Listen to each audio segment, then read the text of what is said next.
dokot bodo šli posegi v človeški genom, po vašem mnenju?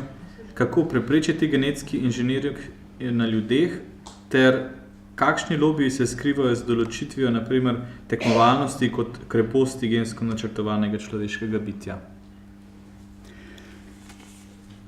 Jaz upam, da se še dolgo ne bo nič zgodilo s posegi v človeški genom. Tukaj so zelo močne prepovedi, in sicer zato, ker današnja tehnologija še ne omogoča varnih posegov. Mi bi lahko že recimo naredili nekaj, kar bi najbrž večina vas podprla, da bi izključili gen za požrešnost. To je bila po mojem sjajna stvar. Ampak tega ni mogoče varno napraviti, ne da bi ima lahko nenapovedljive posledice, ki se ne pokažejo takoj, ampak čez čas so lahko slabe. In tako je prišlo do moratorija vsaj. Moratorij, ki ga znanost zaenkrat upošteva. Ne vemo, če bo to veljalo prav povsod. Imate seveda, kot veste, tudi države, ki imajo svoje poglede na znanost in na to, kaj se jim zdi, da je prav dovolj in kaj prepovedati. Tako da prav zanesljivo ne moram trditi, da se ne bojo tudi kakšne hude stvari zgodile.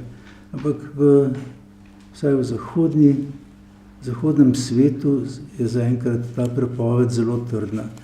In to je zapisano v konvencijo, tudi v Ovjetsko konvencijo, o kateri sem prej govoril, o bioetiki.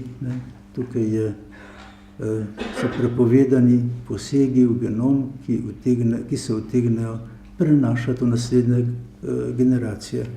Ni pa prepovedano poskusiti recimo zdraviti cistične fibroze s posegi v genom.